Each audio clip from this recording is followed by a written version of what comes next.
Hi നമസ്കാരം. ഒരു കഥ പറയട്ടെ. കഥ മീൻസ് പണി കിട്ടിയ ഒരു കഥയാണ് കേട്ടോ. ഇത് നടക്കാത്ത കാര്യമല്ല, നടന്നൊരു സംഭവം കൂടിയാണ്. ഒരുപാട് കാലപ്പഴക്കമൊന്നുമില്ല. ഈ 2 ദിവസം മുന്നേ നടന്ന കാര്യം, അതായത് കറക്റ്റ് പറയുകയാണെങ്കിൽ ജൂൺ മാസം 25, 26 തീയതി നടന്നൊരു സംഭവമാണ്.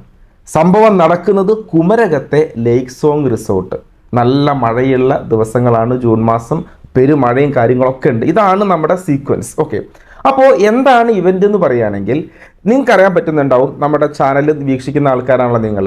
നമ്മുടെ നിയാഫിയയുടെ സൂംബ ടീം ഞങ്ങൾ വ്യത്യസ്തമായിട്ടുള്ള ഒരുപാട് ഇവൻറ്റുകൾ ഓൾ കേരള നടത്താറുണ്ട്. അങ്ങനെ ഞങ്ങൾ എന്ത് ചെയ്തു, ഒരു വലിയൊരു ഇവൻറ്റ് നമുക്ക് കിട്ടി. ആ ഇവൻറ്റ് എന്താണെന്ന് പറയുകയാണെങ്കിൽ ബിസിനസ് ഓണേഴ്സിൻ്റെ 2 ദിവസത്തെ റെസിഡൻഷ്യൽ ട്രെയിനിങ് പ്രോഗ്രാമാണ്. ഈ ട്രെയിനിങ് പ്രോഗ്രാമിൽ ഈ ബിസിനസ് ഓണേഴ്സിനെ നമ്മൾ എന്ത് പഠിപ്പിക്കണം? എക്സസൈസ് സ്റ്റെപ്പുകൾ സൂംബയിലൂടെ പഠിപ്പിക്കുക. ആ പ്രോഗ്രാമിനെ നന്നായിട്ട് എന്ത് ചെയ്യുക, ഒന്ന് എനർജൈസ് ചെയ്യുക. ഇതായിരുന്നു ഞങ്ങളുടെ ഡ്യൂട്ടി. പ്രോഗ്രാം ആയതാണെന്ന് ചോദിച്ചാൽ അതാണ് ഏറ്റവും രസകരമായ കാര്യം. ഡോക്ടർ അനിൽ ബാലചന്ദ്രൻ, അനിൽ സാറിൻ്റെ കിങ്സ് ക്ലബ്ബ് അറിയാൻ പറ്റുന്നുണ്ടാവും. കിങ്സ് ക്ലബ്ബിന് കേരളത്തിൽ മാത്രമല്ല പ്രസൻസ് ഉള്ളത്, കേരളത്തിനകത്തും പുറത്തും, ഇന്ത്യക്കകത്തും പുറത്തും ഒരുപാട് ബിസിനസ് ഓണേഴ്സിൻ്റെ ശക്തമായൊരു കൂട്ടായ്മയാണ്. ഞാൻ കഴിഞ്ഞ 4 വർഷമായിട്ട് കിങ്സ് ക്ലബ്ബിലുണ്ട്. അപ്പോൾ അതിശക്തമായൊരു കൂട്ടായ്മ. അപ്പോൾ വലിയൊരു വെല്ലുവിളിയാണ് ഏറ്റെടുക്കുന്നത്. കാരണം ബിസിനസ് ഓണേഴ്സിൻ്റെ അടുത്തേക്കാണ് പോണത്. അതായത് സിംഹക്കൂട്ടിലേക്ക് പോകുന്ന ഒരു സിറ്റുവേഷനാണ് ഉള്ളത്. പക്ഷേ നമ്മൾ കോൺഫിഡൻ്റ് ആണ് നമ്മുടെ ടീമിൻ്റെ കാര്യത്തിൽ. അപ്പോൾ ഞങ്ങൾ എന്ത് ചെയ്തു, വളരെ കോൺഫിഡൻ്റ് ആയിട്ട് എന്ത് ചെയ്തു, കുമരകത്തേക്ക് ഒരു ഫുൾ ടീമുമായിട്ട് ഞങ്ങൾ എത്തി. ഞങ്ങൾ 5 പേരുള്ള, ഞാൻ കൂടാതെ 5 പേരുള്ള ടീമുമായിട്ടാണ് ഈ പ്രോഗ്രാമിലേക്ക് എത്തുന്നത്. അപ്പോൾ എനിക്ക് ആ പ്രോഗ്രാമിൽ ഫുള്ളി ഞാനവിടെ ഇൻവോൾവ് ആണ്.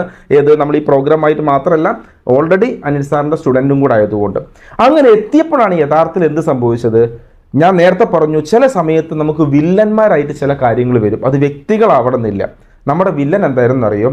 അന്ന് എന്നുമില്ലാത്ത മഴയായിരുന്നു കുമരകത്ത്. നിങ്ങൾ ന്യൂസിൽ കാണുന്നുണ്ടാവും. അപ്പോൾ ഒരു വില്ലൻ നമുക്ക് കുമരകത്തെ പെരുമഴയാണ്. രണ്ടാമത്തെ എന്താ സംഭവം എന്നറിയോ?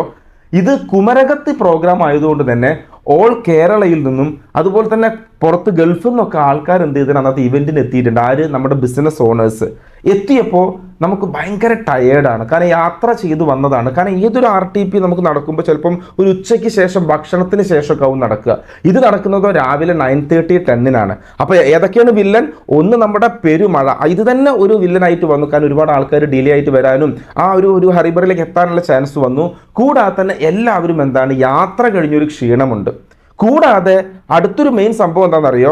നമ്മളൊക്കെ ബിസിനസ് ഓണേഴ്സാണ്. തിരക്കാണെന്ന് പറഞ്ഞിട്ട് നമ്മൾ എന്ത് ചെയ്യും, ചിലപ്പോൾ ഫിറ്റ്നസ് ഒക്കെ നമ്മൾ മാറ്റി വെക്കാറുണ്ട്.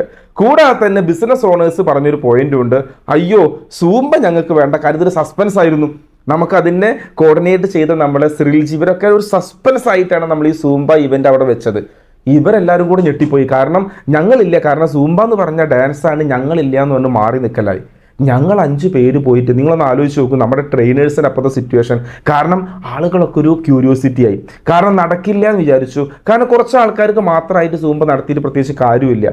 അപ്പം ഈ ഡാൻസ് അറിയില്ല എന്ന് പറഞ്ഞിട്ടും ഈ സൂംബ സ്റ്റെപ്പ് അറിയില്ല എന്ന് പറഞ്ഞ് മാറി നിൽക്കുന്നത്. പിന്നെ ഒക്കെ ഒരു ബിസിനസ് ഓണേഴ്സ് ആണല്ലോ, ഒരു സ്റ്റുഡൻറ് മൈൻഡ് സെറ്റും അല്ലല്ലോ. കുറച്ചൊക്കെ ഓൾറെഡി ഒരുപാട് ടീം മെമ്പേഴ്സിനെയൊക്കെ മാനേജ് ചെയ്തുകൊണ്ട് തന്നെ പെട്ടെന്ന് അങ്ങോട്ട് ഇറങ്ങി വരാനൊരു ബുദ്ധിമുട്ടുണ്ടാവും. അപ്പോൾ ഞങ്ങൾ ഇങ്ങനെ ചിന്തിക്കുകയാണ്, എന്താണ് ഇപ്പോൾ സംഭവം? യഥാർത്ഥത്തിൽ പരിപാടി എന്ത് ചെയ്തു, പണി പാളി. കാരണം എന്താണ്, പരിപാടി അങ്ങോട്ട് വിജയിക്കില്ല എന്ന് തോന്നിപ്പോയി. പക്ഷേ പിന്നീടാണ് എന്ത് സംഭവിച്ചത്, ട്വിസ്റ്റ് സംഭവിച്ചത്.